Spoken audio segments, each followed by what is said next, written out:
Mbahaye ikaze kuri TV show, tugusuhuje aho uherereye hose mu bice bigize igihugu cy'u Rwanda, iburengerazuba, iburasirazuba, amajyepfo, amajyaruguru, mwese aho muri, tukaba tubashimiye cyane ndetse n'inkunga mukomeje kutwereka yuko mudukurikira umunsi ku munsi. Tukaba tubahaye ikaze rero nanone kuri TV show.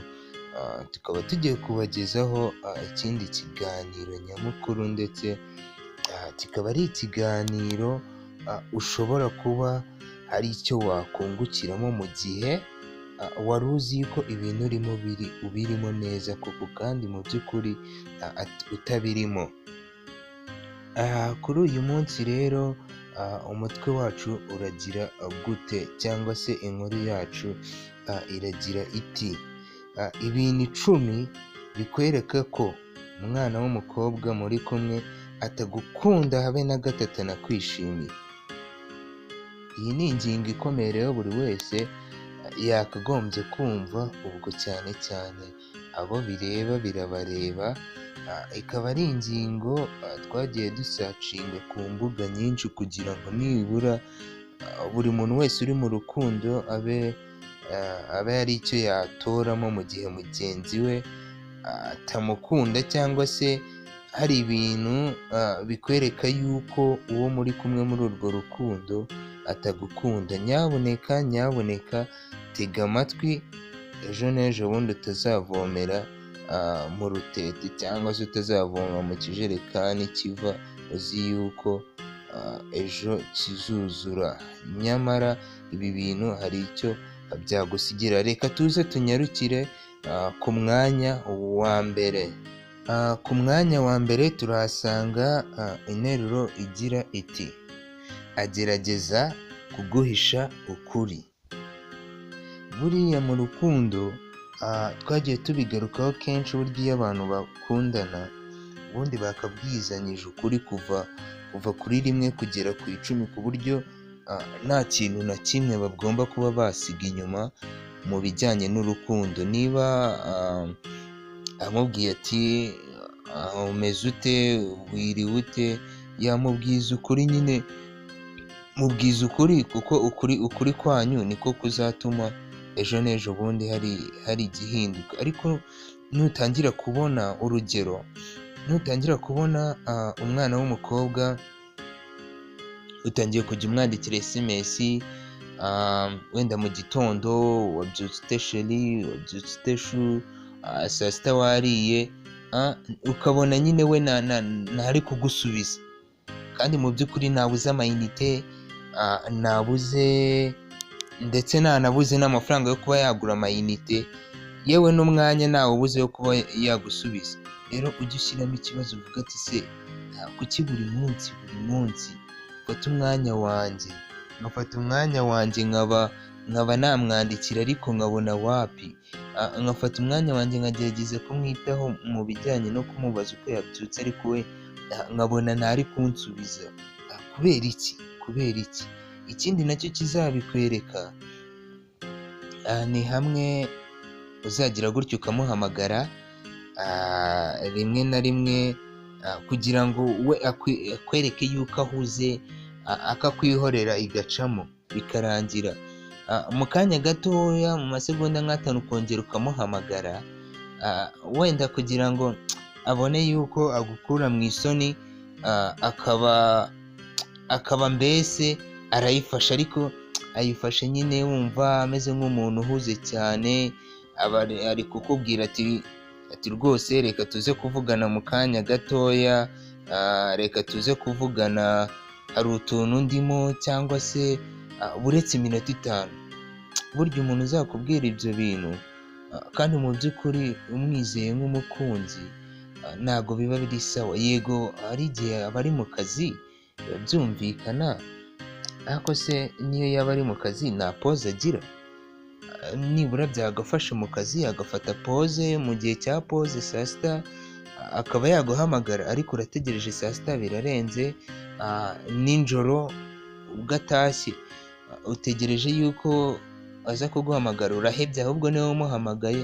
Rero uko kwirirwa umuhamagara ni ahantu byanditse ngo umuhungu ajya ahora ahamagara cyangwa se umukobwa ajya ahora ahamagara, biba bisaba mwese kujya muhamagarana. Si byiza yuko umuntu umwe yajya ahora ahamagara undi, nta n'ahantu hari ikimenyetso cyerekana yuko umuntu umwe ari we uzajya uhora uhamagara undi. Rero impamvu twagarutse kuri iyi ngingo, nujya ubona agerageza kuba yaguhisha ukuri kumwe na kumwe, ahubwo wowe ukagenda ukivumburira mu gihe we atakukubwiye, jya ushyiramo ikibazo uvuga ati iki ngiki ni ikibazo koko ntabwo byoroshye. Reka tunyarukire no ku wundi mwanya wa kabiri.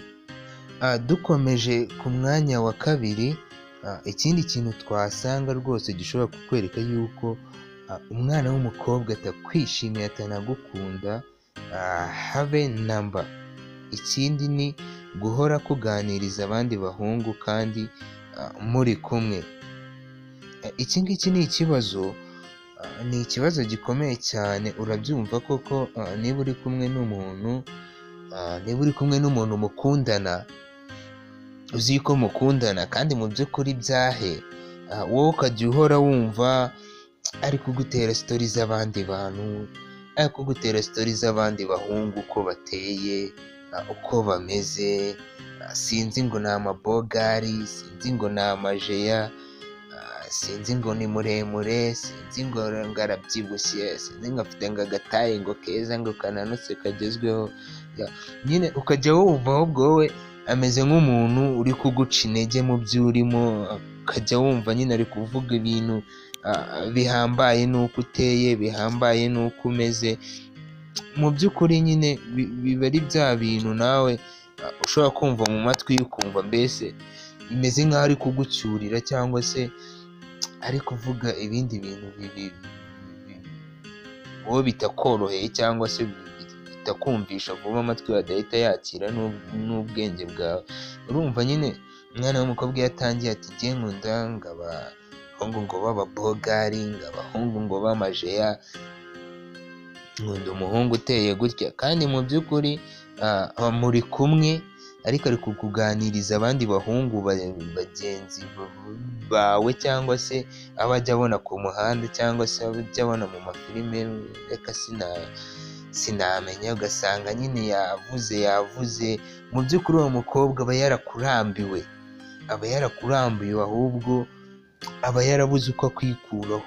Ahubwo wowe kubera utabona, dore ko rwa rukundo rw'iki gihe ari impumyi, uba uhora nyine uri aho ngaho ushaka kumwihomaho, ushaka buri kimwe yuko mugikorana muri kumwe, nyamara aba yarakurabuye akubwira ati njye nkunda umuntu umeze gutya, njye mba nishakira umuntu umeze gutya. Ariko wowe ntuce akenge ngo unabibone. Wa musore we uri impumyi, ahubwo we reba mu tuyunguruzo twawe ureba ati ese uyu muntu tujye tuganira ibi n'ibi, ese kuko arankunda, cyangwa nanjye ndi muri ba bandi bari aho ngaho batazi neza umubare w'abantu bakundwa.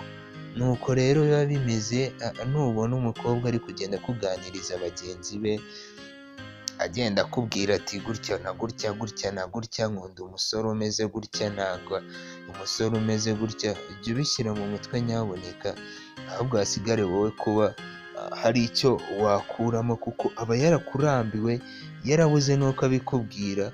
Iyo atanagukunda, ari n'ubwo wowe umukunda, ariko si byiza kwihoma ku muntu utagushaka. Ugomba guca izindi nzira ndetse ukanabimenya hakiri kare. Rero ibi bintu 10 biri bugufashe kumenya ati umukobwa turi kumwe mu rukundo arankunda cyangwa ntankunda. Nkomeza kukwibutsa, kanda subscribe cyangwa se ukore comment, cyangwa se bibaye na byiza wagasharinga, yaba ari stati cyangwa muri groupe yawe, ubundi dukomeze urugendo, ubundi dukomeze ibyiza kuri iyi channel yacu yitwa Ukuri TV Show. Reka tunyarukire ku wundi mwanya. Twakomeje uwundi mwanya turasangaho ingingo igira iti kumusohokana ugasanga ntabyitayeho. Rimwe na rimwe iyo uzi ko ufite umukunzi, biba byiza nyine iyo umusohokanye mukagenda, niyo mwafata akaji ugashaka ahantu muba mwicaye hamwenyine hatuje, mukaba muganira ibyanyu by'urukundo, mukaba muganira ejo hazaza hanyu, mukaba mufite ingingo ibarengera mushobora kuba mwaheraho, cyangwa se bizinesi runaka, cyangwa se muganira uko ubuzima bumeze bwanyu. Rero nufata umwanya wawe, ugafata igihe cyawe, ndetse ugafata n'amafaranga yawe, ugafata umwana w'umukobwa mukundana ngo ukaba uramusohokanye, sinzi umujyanye yego ahantu hahenze cyangwa se hatanahenze simbizi, bitewe n'ikofi yawe ukuntu imeze, ariko icyo nshaka kukwereka ni iki: numusohokana ukabona mbese ntabyitayeho, hari ukuntu umuntu umusohokana ukabona wawu, ukabona yishimye, ukabona ari guseka, ukabona mbese yaguhaye umwanya nawe, ndetse mu gihe no gutaha arabyishimiye, ariko numusohokana ukabona muri ibyo byose nta na kimwe akoze, ukabona uri kumutera ingingo y'urukundo akagusubiza ntabyishimiye, ukabona muri gusangira yego muri kunywa cyangwa se muri kurya twa chips n'utundi tuntu, ukabona mbese birutwa yuko yakwigumira iwabo, mbese nabyo ntabyishimiye, numusohokana ukabona mbese hari utuntu twinshi, utujesite twinshi ari gukora, wagira ngo wenda yarakaye cyangwa se umunsi wamubereye mubi, cyangwa se wenda afite ubunebwe, uzamenye yuko rwose uri kuvomera mu rutete uwo mukobwa atagukunda, ntagukunda, ntanakwishimiye, n'ibyo bintu umuzanyemo byo gusohokana yabuze uko agira. Ni kwa kundi wahatiriza umuntu nyine ukabona aje ataje, mbese ukabona ntabyishimiye rwose. Nyabuneka mwa basore mwe ntimukajye mwirushya, nusohokana n'umukobwa ukabona ntabyishimiye, jya uterereye uvuga ati yego ayanjye aragiye uyu munsi ariko ntazongere kugenda, mbese ukureho wemere kwiyakira, kuko guhatiriza buri kanya ntabwo ari byiza pe. Ni hamwe n'ubundi mujya gutaha musohokanye, ukamubwira ati sheri twishimanye, nabe yanagusubiza ati byari byiza ku munota wa mbere kugera ku wa nyuma, ati ndabyifuza niba utaha tuzongere dusohokane, ahubwo wo kumva arakubwira ati wakoze nyine ni ijambo buri wese n'umwana mutoya umaze kurya bwira bamugaburiye ati wakoze, nyine ni ijambo rirangwa, ni ijambo risanzwe, ariko hari amagambo ari romantike akagombye kukubwira mbere y'uko mutandukana. Mu gihe wamusohokanye mwari yamvuze, akaba yakubwira ati wakoze, nishimiye uyu munsi yuko ufashe umwanya wawe, ugafata igihe cyawe, tukaba turi kumwe, ni iby'agaciro, ndanabyifuza n'ubutaha mukunzi wanjye, Imana izadufashe tugereyo, kandi ibi bintu nkoreye ndahora mbitekereza, numva rwose nta tugambo twiza kubwiye nyine dushobora kuba twagukora ku mutima, rwose ntukajye wirushya wa musore we ngo uri mu rukundo, ahubwo wabireka ugategereza, burya buri wese agira inkweto ye, wenda nawe iyawe izaza ntawamenya.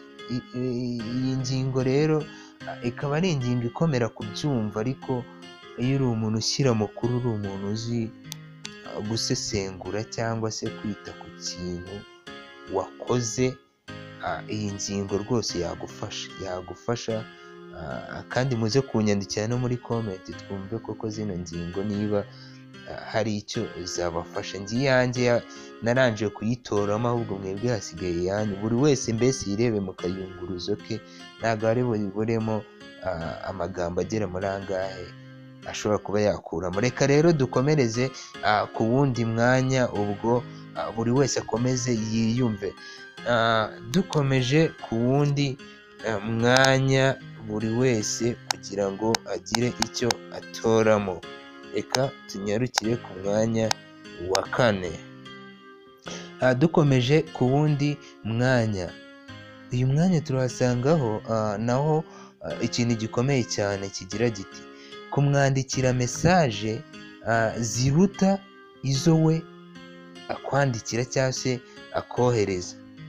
Mesaje zivuze iki? Mesaje buriya nazo ni ikintu gikomeye cyane, ni ikintu gishobora kwifashishwa mu gihe nta mwanya ufite, cyangwa se mu gihe muri mu rukundo ariko hari amasaha burya udashobora kuba wakohereza message, cyane cyane amasaha ya nijoro, mu gihe ushobora kuba uri mu kazi cyangwa se nawe yageze mu rugo arushye aryamye.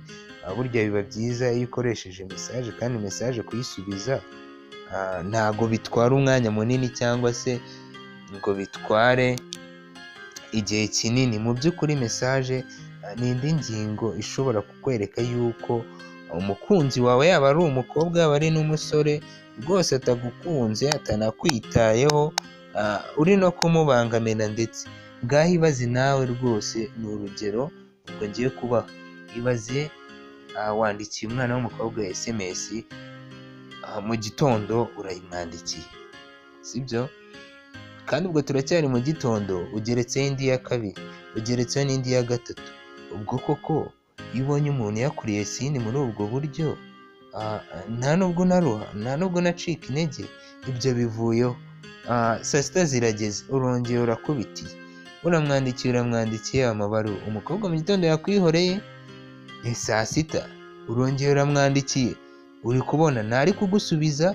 Ubwo se urumva atari ukwihoma ku muntu? Mu by'ukuri mwebwe muri kumva kino kiganiro, ni ukuvuga atarega mu rukundo, umuntu muri kumwe burya uba umubona, n'umuntu uzakwitaho uba umubona. Hari igihe ushobora no kumwohereza SMS we asigaranye iyi imwe gusa, akaba yakubwira ati rero ni byiza, ameze neza, ariko nta zindi SMS mfite, ni iyi ngiyi nari nsigaranye.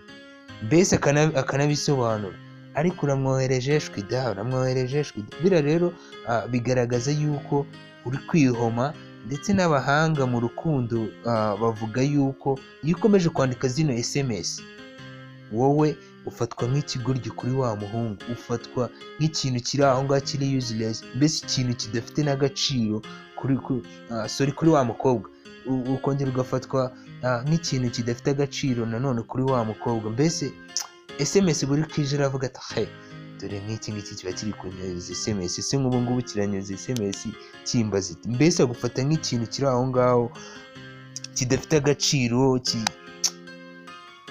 mbese cyabuze icyo gikora, cyangwa se cyabuze uwo kiganaho, akaba ari we kiri kuganaho. Rero wa musore we cyangwa wa muhungu we, menye yuko izo SMS uri kohereza, uwo muntu uri kuzohereza yewe ntari kubifata neza pe, ahubwo ari kugufata nk'icyo ntazi, nk'ikintu kiri aho ngaho. Mwaciye akenge mwabahungu mwe, mukamenya abantu babakunda. Siko mwabyibagiwe neza neza. Umuntu ugukunda rega uramumenya. Ashobora no gutira telefone mugenzi we, cyangwa se abantu bari kumwe mu rugo, cyangwa se abantu bari kumwe ku kazi, akaba yakohereza na SMS akayisikiza, akubwira ati wanyohereje SMS, ngiye nta SMS nari mfite cyangwa n'amayinite nari mfite, ariko wakoze, byagenze gutyo. Uwo nguwo niwe uba ugukunze. Ese umuntu arakwitaho ko agumya kohereza ibi SMS, uri aho ngaho nawe wohereza.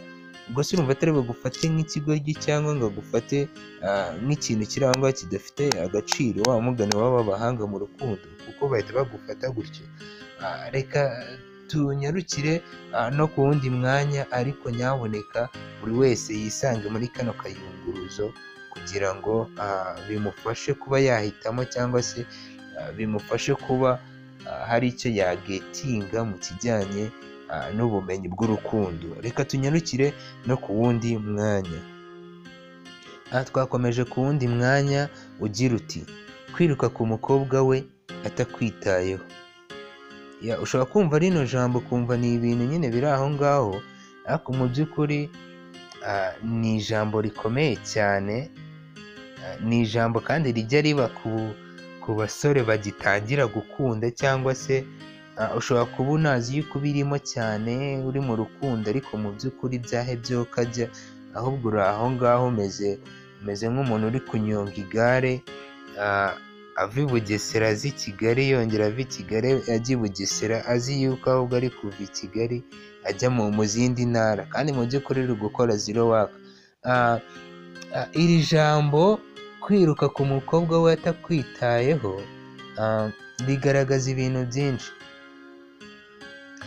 Urugero, hari ukuntu ushobora guhamagara umusheri wawe cyangwa se umukobwa mukundana, uwo wita yuko mukundana, ukamuhamagara mu gitondo ukamubwira ati rero nimugoroba tuze guhura, ndagushaka duhurira aha n'aha. Si ngombwa wenda yuko muhurira ahantu ngo mufate icyo kunywa, no wenda muri karitsiye mushobora guhura mukaganira. Ku bantu bakundana bijya bibaho, kamwe mugenda gushaka ku mugoroba tuze guhura gutya, saa sita ukabura bimwibukije na nimugoroba. Ariko wa mwana w'umukobwa we ukabona nyine ari kugukwepa, ati rwose ngo muri ayo masaha ya 11:00, ati se wabishyize 9:00? Ati nta kibazo.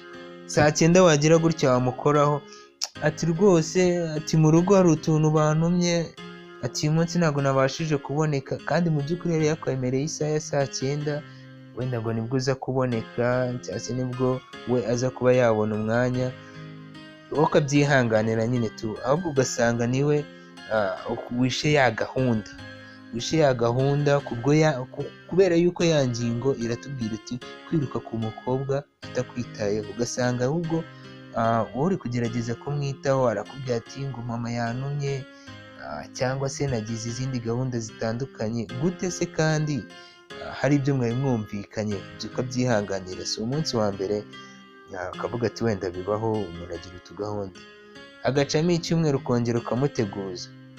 Yewe wafashe n'umwanya wamuteguje inshuro zigera muri 3, nabwo wenda kugira ngo akwimare mu isoni. Araje, tuvuge yuko araje murahuye muri za 11:00 cyangwa se 12:00, ariko nubwo aje uri kubona yuko afite hutihuta, afite pressure muri we, ariko muraganiriye bite amakuru, ariko we uri kubona nyine hari utuntu twinshi ahugiyemo mu mutwe we, wagira ngo harimo utuntu twinshi cyane. Rero nubona ahugiye mu tuntu twinshi, nubona atangiye kukubwira uti amasaha yageze ndatashye, kandi mu by'ukuri nta n'iminota 5 arahamara, nta n'igihe kinini arahamara, cyangwa se nta n'utuntu na duke yamuganiriye, ahubwo ukabona ari kukubwira ati ngiye guhaha, urabona naje bitunguranye, nje mu rugo bampamagara, nje banshaka. Kandi mu by'ukuri wamubwiye yuko umukeneye, yuko muganira, ahubwo na ya ngingo mugiye kuganiraho ntashatse kuyumva, ahubwo we afashe umwanya ahubwo arakubwira ati ndatashye, tuze kuvugana kuri phone cyangwa se tuzashaka undi mwanya. Mbese ameze nk'umuntu uri kugukwega. Rero wa musore we, nubona uyu mukobwa muhuye muri ubu buryo, ahubwo wowe wakagombye guhita ufata iya mbere ukabitekerezaho, ndetse ukareka no kuba ikigoryi, ukareka no kugumya wiruka ku muntu udashaka yuko umwirukaho. Buriya rwose abakobwa buriya bajya bagira n'agasesema, babona wamuteye n'iseseme, kwirirwa umuhamagara cyangwa se ushaka kumwirukaho ngo muhure, abakubona uri akabwa nyine, uri agahungu k'akabwa kari aho ngaho kadafite n'icyo kamaze. Nibura nubona watangiye kumuhamagara muhure, ukabona ahubwo we abifitemo ubushake, cyangwa se ukabona we nawe arakwibukije ati kuki watinze, kuki ejo utaje, kuki ese wahise nanjye tugahura. Nutangira kubona ahubwo ibyo bimenyetso byo guhura nawe abishaka, uzamenye ati ubu ngubu nibwo ari kunkunda. Ariko nubona nta kimenyetso na kimwe kimukurura kuri wowe, rwose uzamenye ati ndi kuvomera mu rutete, nta kintu ndi kumara, reka mbyihorere. Nyaboneka ba maso. Reka tunyarukire no ku wundi mwanya. Ikindi kintu twahita twihuta tunyarukira kuri uyu mwanya, turasanga umutwe w'ijambo ugira uti umukobwa uhora kuri telefone ye kandi mu by'ukuri muba muri kumwe mwicaranye. Nacyo ni ikibazo. Buriya umukobwa uzahora kuri telefone mwicaranye muri kumwe, yego mwasohokanye, ariko se namwe ko mubizi, iyo abantu bari kumwe mu rukundo ni ngombwa yuko telefone zisona buri kanya yitaba. Ubundi biba byiza iyo muri kumwe mwicaranye, ukabona hari telefone yego iba ari ingenzi mu kazi, hari na telefone ziba ziri aho ngaho zisanzwe z'abashuti, ushobora no kuyireka ntihabe hagira icyo ihindura mu buzima cyangwa se mu buryo wari ubayeho, iyo ngiyo rwose wayireka.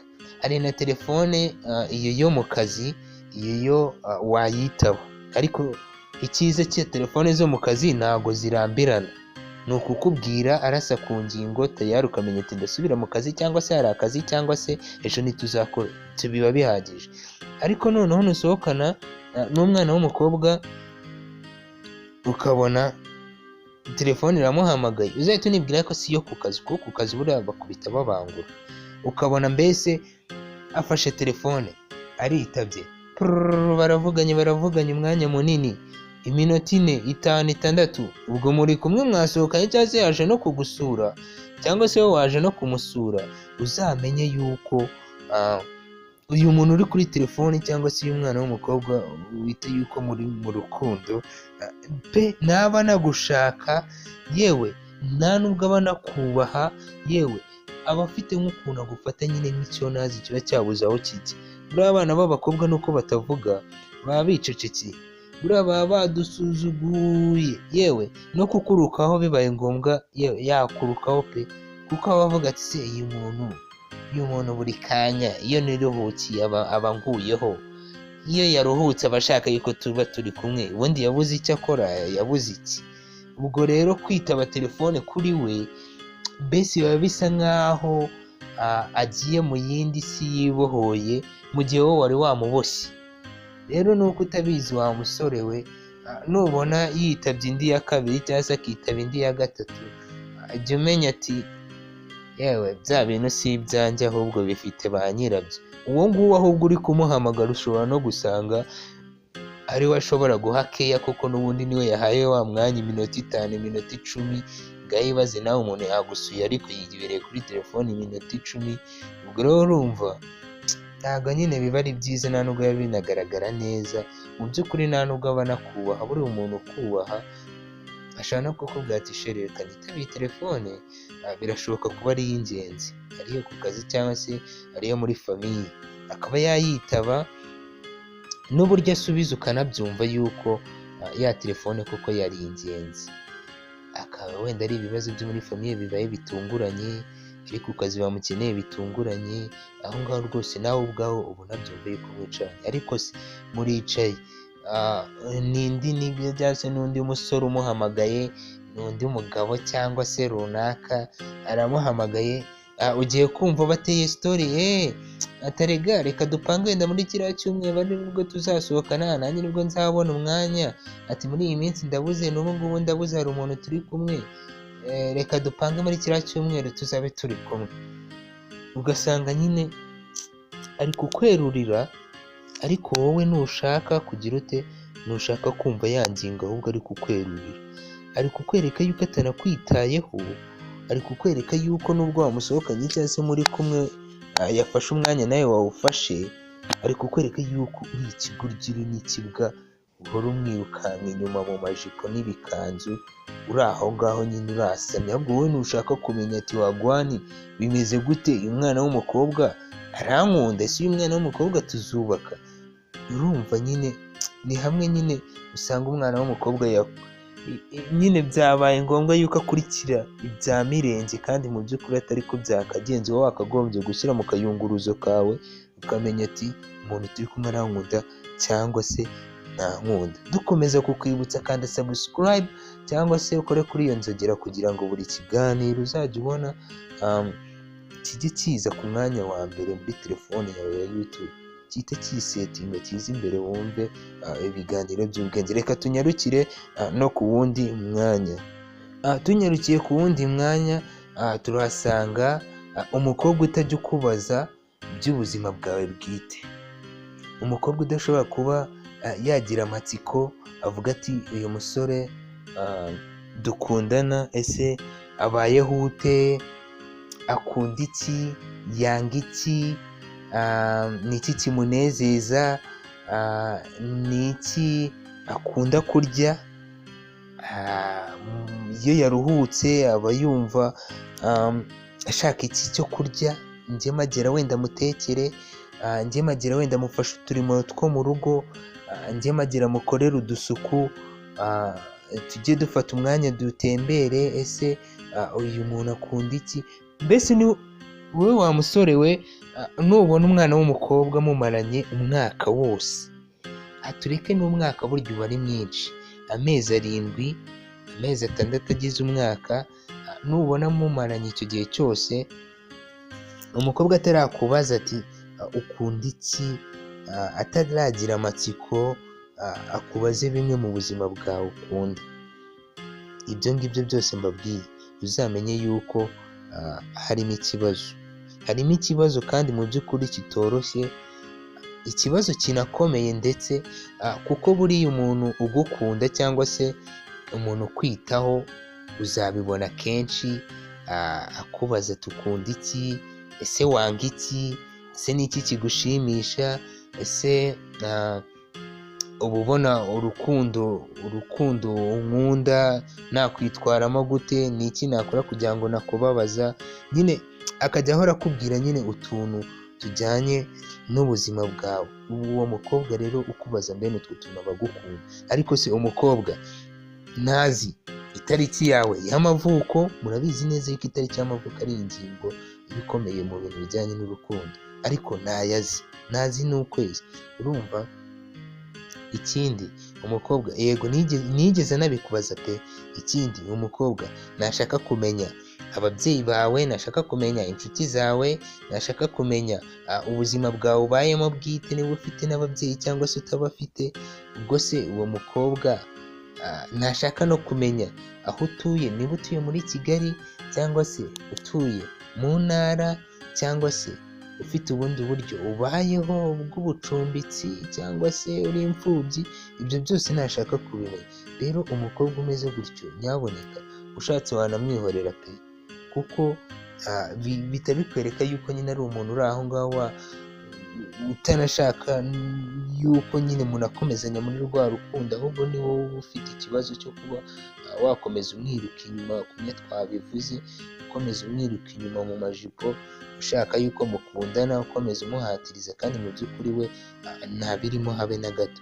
Rero umukobwa utazamenya ibibazo by'ubuzima bwawe bwite, cyangwa se utazakubaza ibibazo by'amatsiko bijyanye n'ubuzima bwawe, rwose uzamwihorere, uzaba umuretse, ahubwo uzagira gutyo ubona undi uzabikubaza, uzabikubaza rero uzagerageza kuba hafi mu buzima bwawe, uwo nguwo niwe uzaba ugukunda.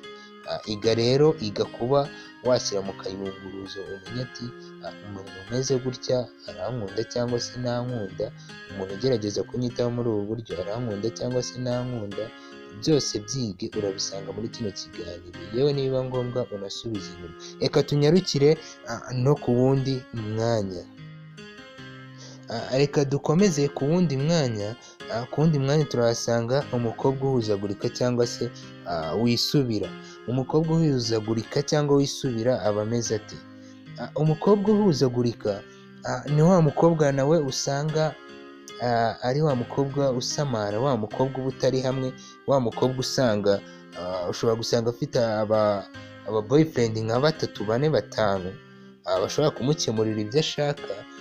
Ni wa mukobwa mbese nawe uramubona, mbese uba ubona mutari kumwe pe, ni wa mukobwa uba ubona buri kanya, erega nubona n'umukobwa buri kanya muri uku guhuzagurika, nubona umukobwa buri kanya ibisuko byavuyeho, ibindi byagiyeho, kandi nta kazi afite ubyibuke, kandi muri bimwe mu bisuko nabo bimugurira, ariko nubona igisuko kimwe cyagiyeho, ejo bundi aragihinduye yashyizeho ikindi, si wowe kimuguriye, ejo bundi ahinduye ipantaro nziza igezweho, si wowe yimuguriye, nubwo nawe ujya uzimugurira, kandi urabizi neza yuko nta kazi afite, nta n'urutobo yagira, inzara akubiseho, ejo bundi zimushyiriyeho, azikuyeho asizeho izindi, kandi urabizi yuko niwe wajya asaba. Uzahita ushyiramo ikibazo uvuga ati uyu mukobwa arahuzagurika, afite n'undi muntu ku mpande ujya umukorera bya bindi najya mbasha, nafitiye ubushobozi. Ikindi nacyo uzabona ku mukobwa uhuzagurika cyangwa se umukobwa wisubira, ni hamwe muba mufitanye ikibazo runaka, ukabona mbese wenda mwakoseranyije mu rukundo, mwagiranyemo utubazo, rimwe na rimwe ibintu by'inkundo murabizi bajya barakaranya, abandi bagakubitana n'iki, abandi bakarwana, abandi bagatukana. noneho ukazasanga wa mwana w'umukobwa aho kugira ngo agusabe imbabazi cyangwa se ace bugufi nk'igitsina gore ukuntu cyubaha igitsina gabo, abe yaca bugufi agusaba imbabazi, ntabyikozwa. Ahubwo wowe mugabo cyangwa se wowe musore uciye bugufi umusabye imbabazi ngo rwose sheri mbabarira kubw'ikosa nakoze. Yego amakosa abaho pe n'imbabazi zibaho, ariko noneho n'amakosa si we yaturutse, ahubwo yaturutse kuri uwo mukobwa. Ugasanga ahubwo ni wowe ugiye guca bugufi, ugiye guca inkono kugira ngo atagusiga mu rukundo cyangwa se atakwanga. Ugasanga mbese wapfukamye, warize, wakoze iki, ariko mwa basore mwagiye mwesha agaciro. Ibyo bintu ubundi ntabwo bikwiye. Noneho ni hamwe wa mwana w'umukobwa avuga uri imbwa, ahubwo ngiye kujya nkufata n'icyo nshaka. Noneho iyo yabonye watangiye gusaba imbabazi, abona n'amarira n'impuhwe zamanutse, nyine ntabwo biba bigaragara neza. Mbese uba umeze nka se, navuga gute, sinzi ijambo nakoresha, uba umeze nyine nk'umuntu uri guhakwa ku muntu utagushaka cyangwa se utanakwitayeho. Nyine azaguha imbabazi ari aho ngaho avuga ati to n'ubundi iki ngiki nicyo gihora kinyirukankaho, reka nyihe imbabazi. Nyine aba ameze nk'umuntu uhuzagurika, aba ariho na wa muntu udashobora kuba yagufasha muri icyo kibazo muba mugiranye, mube mwakwicara ngo munakiganireho.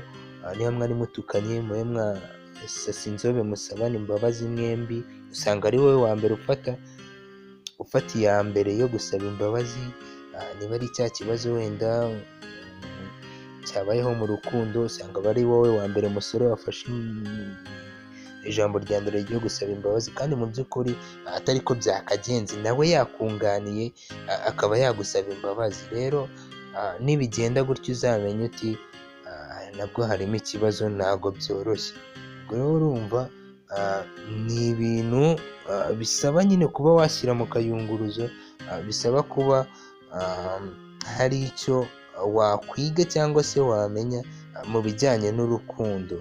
Ubwo rero umukobwa uhuzagurika mumenye gutya, unamenye ateye gutya, bizagufasha. Reka tunyarukire no ku wundi mwanya. Dukomeje ku wundi mwanya, uyu mwanya uragira uti kugusura ari wenyine. Mu by'ukuri uyu mwanya nawe urakomeye. Umukobwa nubona atagusuye ari wenyine kiba ari ikibazo. Yego wenda mu gutangira mu rukundo hari ukuntu umwana w'umukobwa avuga ati ngize amasoni ntabwo nakwijyana, reka njyane n'undi, aho ngaho nta kibazo, ni ibintu biba byumvikana. Ariko se niko bizahora? Siko bizahora. Ikindi ariko se kuki aba azanye n'uwo nguwo? Wenda nuko aba agifite amasoni mu gutangira. Ariko noneho niba buri gihe ariko bigenda, agusuye inshuro zigera muri 5, 6, 10 mu mwaka, noneho wowe buri gihe ukabona akenshi buri ko gusuye azanye n'undi bari uwa babiri, buri uko gusuye azanye n'undi ari uwa babiri, cyangwa se baje ari batatu, uzashyiremo ikibazo. Rero akenshi yazanye n'izo nshuti ze, akenshi abavuga uti ntago nagenda ndi njyenyine, kiriya gihungu atakitanamfata ku ngufu, ntago nagenda ndi njyenyine, sinabona n'ibyo nyiganiriza turi kumwe, kuko kirarondogora cyangwa se kiba gishaka yuko tumarana umwanya munini. Yewe za soni zo zaranashize, kuko ubwa mbere wenda uvuga ati afite isoni, n'ubwa kabiri, ariko se inshuro 4, 5, 6, 7, 10 nabwo aba agifite isoni. Umukobwa we aba avuga ati yambwiye ati musure, ntaribi reka musure, ariko ndamusura ndi kumwe n'undi muntu tujyanye. Ugasanga azanye na musaza we cyangwa se azanye n'undi musore runaka ngo baje kugusura. Ese ubwo wa musore we ibyo ngibyo uzabivamo? Ese izo consommation z'abo bantu babiri bazajya bahora bagusura, ibyo ngibyo uzabivamo? Kuko ntabwo bagusura ubure kubakira, ubure no kuba wabagurira fanta kandi harimo sheri wawe. Urumva rero nagusura muri ubwo buryo, nta nubwo uzabona uburyo muganira za ngingo nziza ziganisha kubaka, yaba ari iz'urukundo cyangwa se iz'ibindi bintu. nta nubwo ushobora no kumusoma twa tuntu turi romantike, ari ukuntu abantu baba bicaranye bari kuganira ngo ube wamukubita ikibizu, ntushobora no kubitinya, ushobora no gutinyuka ngo ube wavuga ati shari ndagukunda, kuko icya mbere yazanye n'undi mukobwa cyangwa se yazanye n'undi muhungu bari kumwe ngo baje kugusura, urumva mbese ntabwo aba akwisanzuyeho, nta nubwo aba ashaka ko umuntu aganira bya bintu, mbese niwe umuhatiriza ngwino nsure ngwino nsure, we noneho mu kwimara mu isoni cyangwa se mu kuvuga ati reka njye kumusura, ahita ashaka undi mukobwa cyangwa se agashaka ikindi gihungu, ukabona barashoreye baraje no ku rugi ngo papa wakingura uzi ko ari sheri wawe, ahubwo ugasanga ari kumwe n'undi musore cyangwa se ari kumwe n'undi mukobwa. Rero wa musore we nubona bigenze gutya inshuro nyinshi rwose uzakureho uzamenye ati reka mese ahandi, aka kamwe nkihorere kuko kano kamwe ndabona n'ubundi kanesha umutwe, kuko buriya icyo utazi rero wa musore we, uko ubona azana n'abandi bahungu cyangwa abandi bakobwa ngo baje kugusura, baje ari babiri cyangwa se batatu, jya umenya uti buriya hari ahantu ajya yewe akijyana yari wenyine nta n'unabizi, wowe ahubwo uba waramurambiye, yarabuze uko aguhakanira, yarabuze uko abigenza, kuko kuza buri gihe ari kumwe n'undi muntu si uko afite amasoni, si uko afite ubwoba, yewe ahubwo kuko mu rukundo ibyo ngibyo ntibibaho, amasoni aragira agashira, ubwoba bukagira bugashira, umwana w'umukobwa akisanzura akageza akagusura akagufasha n'uturimo two mu rugo, akaba yagufura akaba yagukora iki, ariko nubona ibyo bintu byose atabikora, ibyo bintu byose aza ari kumwe n'abandi bantu ngo bamuherekeje ngo ni ba besto, uzamenye uti yewe uri kuvomera mu rutete, niyo consommation yawe ushatse wanayireka, ahubwo ukabyihorera ukiga kwimenya, ukamenya ati nta muntu mfite, ahubwo reka niturize nkorere ikofi abandi bazizana, reka niturize menye ibyanjye, iby'uru rukundo byo mbireke. Nuwica kenshi ukamera gutyo uzamenye uti uri umuntu w'umugabo, naho ubundi nugumye umuhatiriza ukagumya umwiruka inyuma, azagufata nk'imbwa, azagufata nk'akantu abwira ati ubundi ugahita unyarukirayo. Ubwo rero urumva ni ikibazo gikomeye cyane, mwa bahungu mwe mwige kuba kwigira, mwige kureka kugendera kuri santima zanyu, ahubwo mwige kumenya santima z'abandi ati ziteye iteye, kuko santima z'abandi nizo ejo n'ejo bundi zizakubakira urugo. None se uzajya kubaka urugo ku muntu utakwishimiye cyangwa ku muntu utagushaka? Ntabwo bishoboka, ni hamwe n'ubundi ingo zizasenyuka, hamwe za divorce zizaza. Iga rero kumenya ati umuntu turi kumwe arankunda cyangwa ntankunda, ese umuntu turi kumwe aranshaka cyangwa ntanshaka, ese umuntu turi kumwe iyo mushatse nkamuhamagara, ese koko anyita abantu ubwuzu cyangwa aba ari wa muntu uza atabishaka ari ukugira ngo anyikize. Ibyo rero byose ugomba kubyiga ukamenya uti bimeze gutya na gutya. Reka twinyarukire no ku wundi mwanya, tubibutsa gukanda subscribe na share kugira ngo kino kiganiro kigere kure, nizo nyungu zacu kandi namwe nizo nyungu zanyu, kuko tudahari ibi bintu by'ubwenge namwe ntimwabimenya, ni hamwe mwajya muhora muri mu mazi abira, kandi mu by'ukuri hari icyizere cyiza yuko ayo mazi abira yahinduka amazi y'akazuyazi. Reka tunyarukire no ku wundi mwanya. Tunyarukiye ku wundi mwanya, uyu mwanya wundi nawo urakomeye. Uyu mwanya uragira uti umukobwa utakwemerera ko umukoraho. Iyi ni ingingo nayo ikomeye cyane. Buriya mu rukundo abenshi uko mubizi, ubundi biba byiza iyo umuhungu akoze ku mukobwa, umukobwa agakora ku muhungu, mbese baba bari kugenda, baba bicaye basohokanye, yaba yamusuye, izo geste nazo zifasha cyangwa se zongera umubano mu rukundo ndetse zikanawagura. Iyo rero wenda umukozeho hari ukuntu nawe yiyumva mu bundi buryo, akabona yuko umwitayeho, ashobora kwiyumva yuko uba umukunze koko, ashobora kwiyumva yuko hari ikintu gikomeye, hari n'ingingo iba ikomeye uba ushaka kumwereka, ariko se umukobwa utazakwemerera yuko umukoraho, uwo mukobwa ni gatiki. Uwo mukobwa rero utazakwemerera yuko umukoraho, uwo mukobwa ntaba kwiyumvamo habe na gato. Uwo mukobwa yewe uba umutera isereri, aba yarakurambiwe, yewe no kukurukaho bishobotse yanakurukaho, kuko uyu mukobwa ikintu kizamukwereka ni wa mukobwa uzajya gukora ukabona arakwiyatse, wa mukobwa witwa ngo mu rukundo ukabona arakwiyatse, wa mukobwa ushobora kuzakoraho wenda ku mubiri umukuyeho n'akantu ukabona mbese nabyishimiye.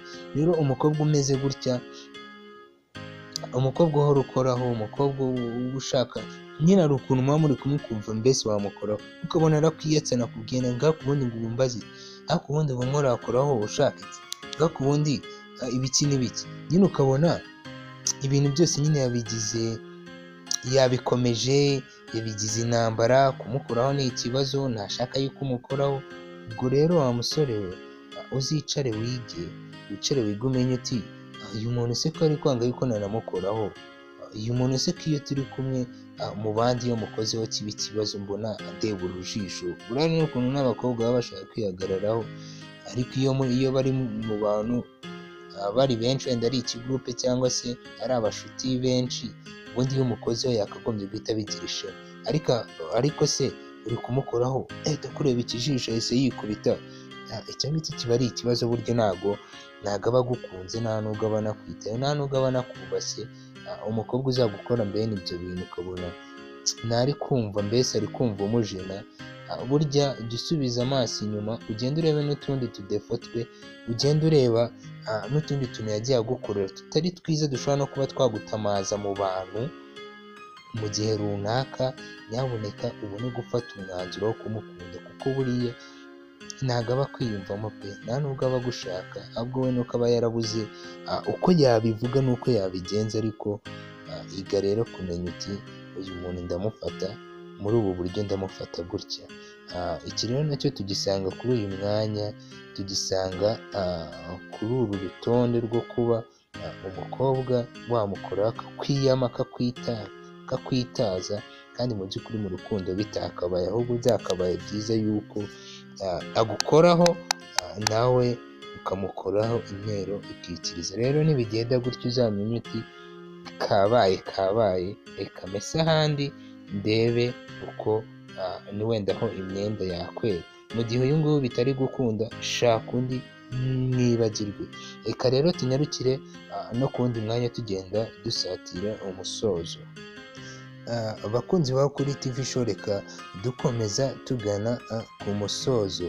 Umukobwa uzakubwira ngo duhurire hafi hano, uwo mukobwa uzakubwira ngo duhurire hafi hano, kandi mu by'ukuri mwahanye gahunda, mwahanye ploti y'uko muza guhura ahantu runaka, uza kumusohokana ahantu heza, uza kugira ijambo ryiza uza kumubwira runaka mu gihe mwicaye aho hantu, ariko we akaba yifuza yuko muhurira ahubwo hafi aho ngaho muri karitsiye, hafi rwose, si na ngombwa yuko munahura ahubwo muhurira mu nzira. Umukobwa rero niba wamuteguje mu gitondo kandi bikaba bikubayeho inshuro nyinshi zirenga 5 cyangwa 3, abahanga bavuga ubundi inshuro 4 cyangwa se 5, ariko niba bikubayeho inshuro 3 nabwo tangira wige kuri uyu mukobwa. Niba umubwiye uti duhure, ndashaka yuko uyu munsi dusohokana, uyu munsi wenda turaza kujya i Remera, urabona yuko dutuye i Gikondo, uyu munsi turaza gusohokera i Remera, reka nawe tuhasohokere tuganire, tunarebe ibyiza byaho, tugane n'ingingo zacu zijyanye n'urukundo. Noneho ugasanga wa mukobwa we ntabwo ari kumva yuko, nta nubwo anabishaka yuko musohokera handi kure, ahubwo arashaka yuko musohokera aho ngaho muri karitsiye aho hafi, mbese nashaka ibintu byo kwivuna, nashaka ibintu ngo byo kujya ngo kuryoshya, kandi mu by'ukuri wowe urabishaka, urashaka no kumwereka yuko umukunze. Noneho wa mukobwa we ntabishaka pe, nta nubwo, mbese nakwiyumvamo kuko arashaka yuko muhurira aho hafi, muganira ibyo muganira bive mu nzira, kandi si uko burya si uko wa mwana w'umukobwa aba abuze umwanya, nawe urabibona yuko afite umwanya, kuko atawufite mwafata akantu aho hafi muri karitsiye, agakantine cyangwa se akabotike cyangwa se akabari runaka akaba ariko mwicaramo, ariko niba ubona yuko afite umwanya ukaba wamubwira ati dusohoke tujye hakurya, we akabyanga kandi ubona yuko nta yindi gahunda afite, kiba ari ikibazo. Ubibona yuko nta n'akazi afite ari muri konji, kiba ari ikibazo. Ubibona yuko atanarwaye, kiba ari ikibazo. Bishatse kugaragaza iki rero? Uyu mukobwa aba yarakurambiwe, aba mbese agufata ukundi kuntu, mbese ntago uri ku mutima we, nta nubwo uba umukurura ku mutima we, kuko burya umukobwa ukurura ku mutima, iyo unamubwiye ati dusohokane, buriya niyo nta mwanya aba afite biramubabaza, biramurya, abikwereka muri SMS yuko yababaye, abikwereka yuko yabuze umwanya, abikwereka mu buryo bwose, ariko si uwo nguwo nta kintu akubwiye, ahubwo ari kugushihura akubwira ati ngwino tujye, oya si ngombwa yuko tujya hariya, reka tujye hano. Ntanakugire izo si n'impuhwe wenda z'amafaranga, ntaza kugiriye, ahubwo ni uburyo bwo kugira ngo akwiyerurutseho. Kandi buriya abakobwa ikintu kibashimisha, buriya umwana w'umukobwa nakwemerera yuko musohokana, ikintu kizamushimisha ni ukuba mwasohokana, we arabikunda cyane, mbese yiyumvamo yuko hari ikintu gikomeye uba umukoreye, ikintu kidasanzwe. Ariko se numubwira ngo musohoke ukabona nyine atangiye kukubwira ati oya no, reka dusohokere hano tugume muri karitsiye, nta kintu bitwaye, mbese azaba ameze nk'umuntu uri kukubwira uti wowe ibyo urimo tubyihorere, uri kunjyana mu bya kure. Buriya rero nuko utabizi wa mwana w'umusore, buriya aba afite undi muntu umusohokana, noneho we bikanamurenga, afite undi muntu unakurenza umusohokana, ahubwo uri aho ngaho uri kugenda umwihumaho, urashaka yuko ngo musohokana buri kanya. Ese mwagiye munarunguruka mukareba mukamenya ati wagwana bimeze gute, uru rukundo ndarugumamo cyangwa wapi? Ni ukuvuga ati mbese tuba tumeze tw'abahungu nk'abantu bari aho ngaho bameze nk'utubwa tw'abakobwa bakurura uko bashatse, kandi mu by'ukuri yifitiye indi bogari musohokana, abana bakamera neza, bakaryoshya, bakishima, urukundo rukendereya. Ariko wowe kubera utazi gusesengura umukobwa mukundana, cyangwa se kwita ku muntu uzakubera mama w'abana w'ejo hazaza, ngo umwiteho, umenye ati uyu muntu ni muntu ki, uyu muntu asobanuye iki, cyangwa se ni iki cyanjye, cyangwa se ni iki namwigiraho. Ibyo byose uri impumyi, nta na kimwe ureba.